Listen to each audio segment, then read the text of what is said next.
She handed me a document titled Changes Required for Marriage. I said, "This is incredibly useful." Then I drafted my own list with one item. Find a new partner. I slid it back to her and left the restaurant. I, a 29-year-old man, had been dating Sarah, 27, for about 18 months. We'd moved in together 6 months ago. Things seemed solid, or so I thought. In hindsight, the red flags were there, constant critiques of my style, my friends, my interests. I figured that's just how relationships work, right? Compromise and all. Last Thursday, she asked me to meet her at a fancy French restaurant downtown for dinner, saying she had something crucial to discuss. I assumed maybe a job promotion or something. I arrived, and she was already there, looking deadly serious with a folder on the table. After ordering, she slid the folder to me. Before we move forward with our relationship, we need to address some things. I opened it. Inside was a laminated sheet titled Prerequisites for Marriage, Areas Where Ethan Needs to Improve. I'm not kidding. Laminated, like she'd gone to a print shop. The list. 1. Income. Increase salary by at least 40% within 12 months. Current earnings insufficient for our lifestyle aspirations. 2. Fitness. Join a CrossFit gym, lose 15 pounds, achieve visible abs. 3. Vehicle. Replace current Toyota Corolla with a marriage-appropriate car, Lexus, Tesla, or Porsche only. 4. Wardrobe. Complete style overhaul required with a linked Pinterest board of approved outfits. 5. Social circle. Phase out friends, Ryan, Luis, and Nate. Detrimental influences on our future. 6. Hobbies. Limit gaming to 2 hours weekly. Mandatory tennis lessons for networking. 7. Family boundaries. Reduce visits to my mother to holidays only. See attached schedule. 8. Career path. Enroll in an MBA program by next fall. She'd already researched programs. 9. Housing. Commit to buying a home in a specific suburb within 2 years, minimum 3,500 square feet. 10. Social media. Delete all photos with ex-girlfriends. Update profile to feature her. She watched me read, sipping her wine. When I finished, she said, "I've thought this through carefully. These are my deal breakers. I need to know you're committed to our future." I looked at the list, then at her. She was dead serious. "This is incredibly useful," I said. Her face brightened. "I knew you'd get it. When can we start on—" I opened my phone, typed one line in notes. Find a new partner, showed her the screen, placed $20 on the table for my drink, and walked out. My phone started exploding before I reached my car. I ignored it, went home, packed her things into boxes while she spammed me with texts, changed the locks, landlord was fine after I explained, and left her boxes in the building's storage room with a note to pick them up by Sunday. The audacity of thinking she could hand me a full-on renovation plan like I'm a fixer-upper project. Nope, I'm good. Update 1. The fallout has been absolutely insane. Sarah's entitlement hit levels I didn't know existed. After I left the restaurant, she apparently stayed for an hour, expecting me to return. The waiter, a regular spot for me, later told me, laughing, that she told nearby tables I was having a moment and would come back after processing. Friday morning, she showed up at my workplace. Security escorted her out. She was in the lobby with a laptop, trying to show my colleagues a PowerPoint called Ethan's Transformation Plan, begging them to reason with me. My boss, Mike, was like, "Man, is this real?" But it gets crazier. Friday evening, my mom called. "Ethan, Sarah's here with a therapist?" Turns out, Sarah drove 2 hours to my mom's with an actual couples therapist she'd hired for an intervention. This therapist, Dr. Larson, thought I had commitment issues, and this was an urgent family session. My mom, bless her, let them in to hear them out.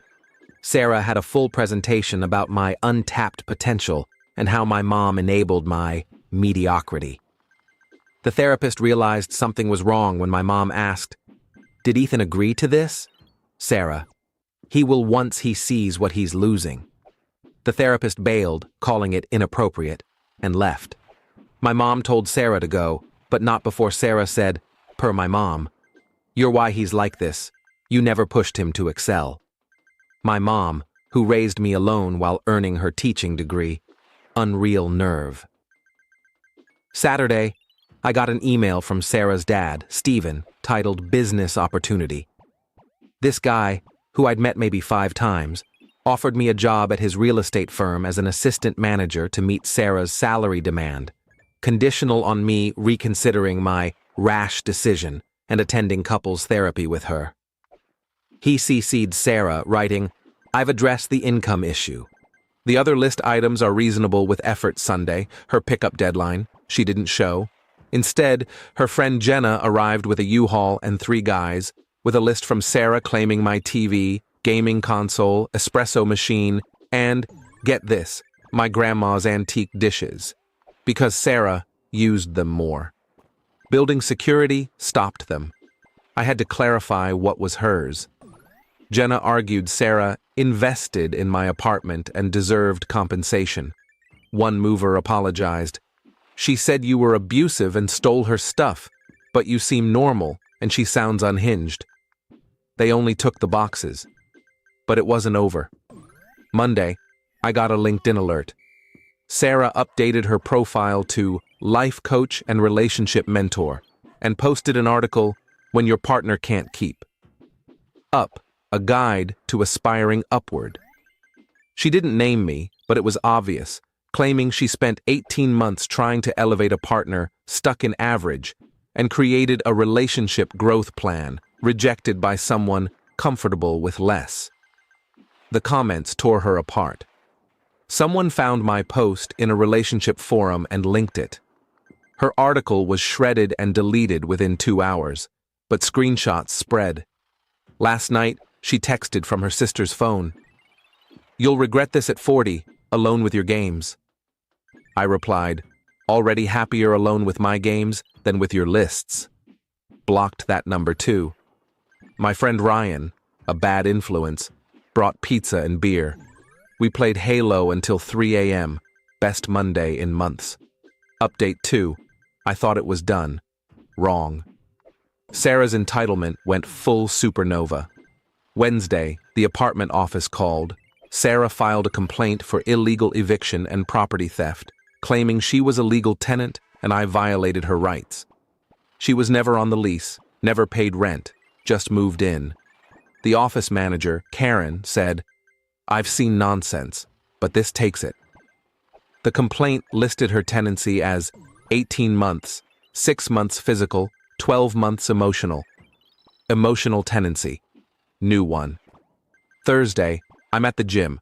Not CrossFit, sorry Sarah. And her dad, Stephen, walks in, wearing brand new workout clothes with tags still on, pretending it's a coincidence. "Ethan, what are the chances?" "0, Stephen." Gym cameras later showed him waiting in his car for an hour for me to show up. He cornered me by the water cooler.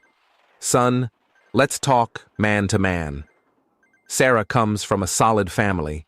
She has high expectations because she was raised for greatness. Her approach might have been off, but her heart. "Stephen, she graded me like a report card. She sees your potential. She sees a project." Then he said, "I'll buy you the Lexus myself. Early wedding gift." I laughed so hard I sat down.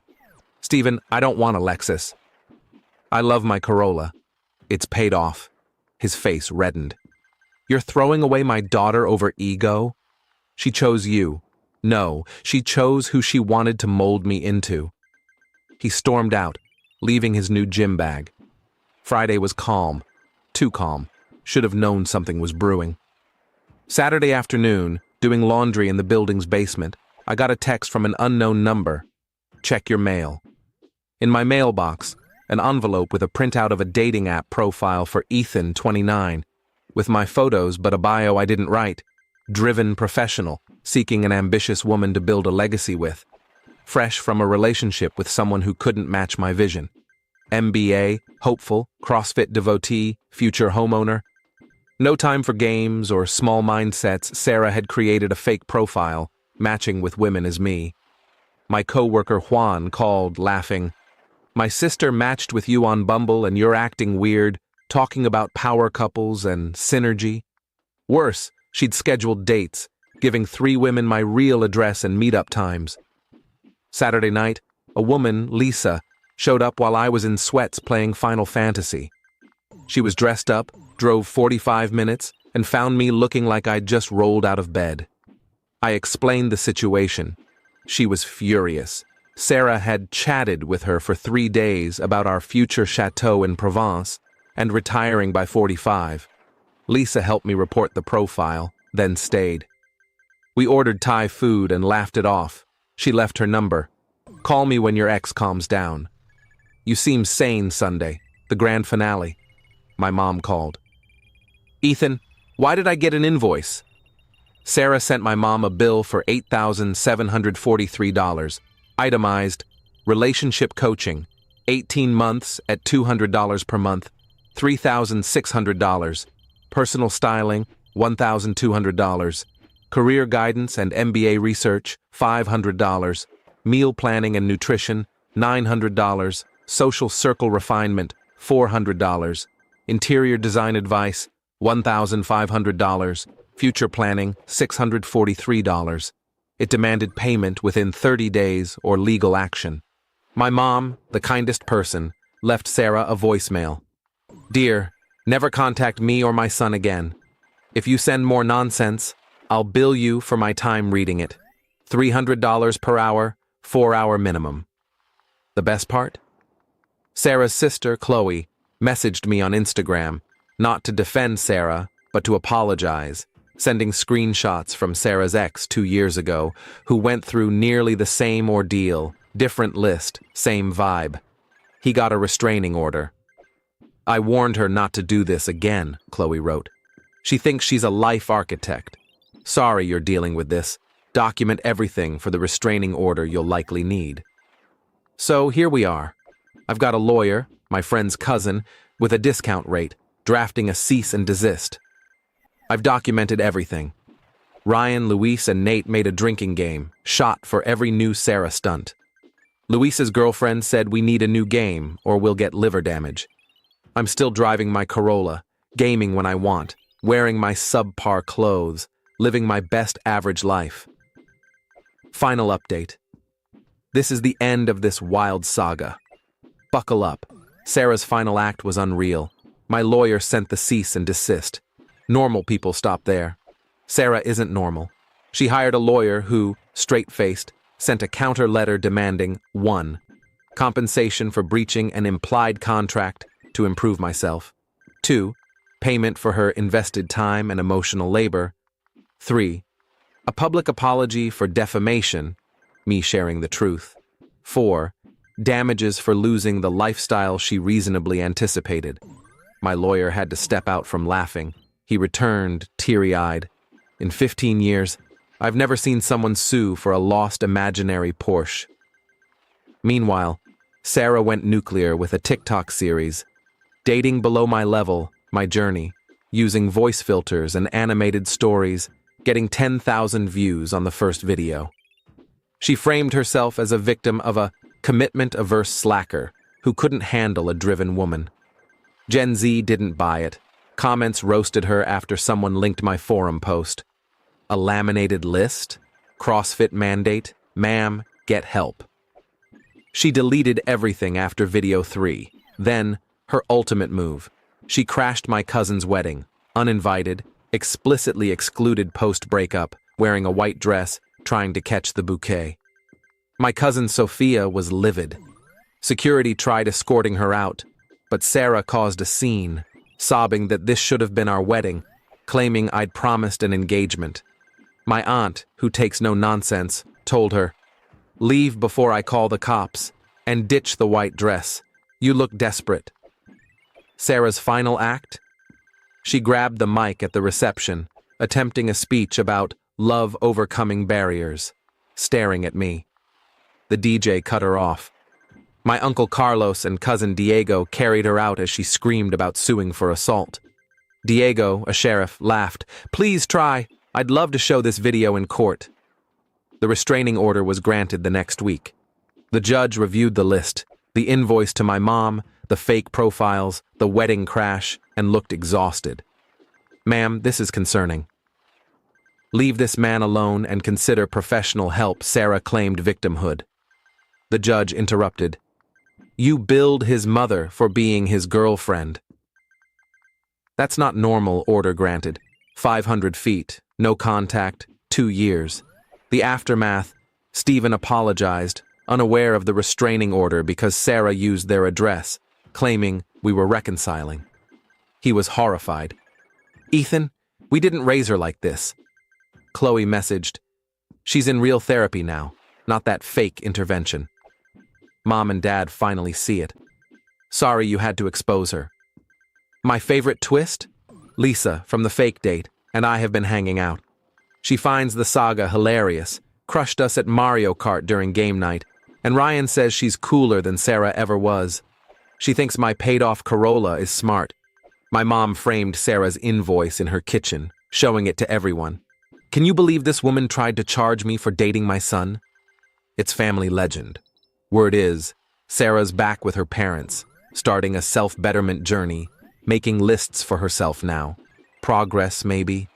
I'm still gaming with the crew, wearing my unacceptable clothes, driving my Corolla with a new, average and thriving bumper sticker from Luis. Never joined CrossFit, but started kickboxing, not for her list, just to handle any future wild exes. The gym knows me as List Dude. They hung her list on the wall with a red X as motivation. The best revenge? I'm happy, truly happy, living my ordinary, list-free life, gaming whenever, visiting Mom Sundays, chilling with my toxic friends. Sarah wanted me to overhaul myself to be worthy. Turns out, I'm perfectly fine being unworthy of someone who sees love as a performance evaluation. Thanks for following this madness. May your relationships be free of lists, and your standards be about connection, not someone's potential to buy you a Porsche. Peace from my adequate life. P.S. That PowerPoint she brought to my office? My coworkers kept it. We use it for gag presentations. Last week, Mike presented requirements for Ethan covering your shift, including provide 3 bags of Cheetos and commit to a Parks and Rec marathon. Even my boss cracked up.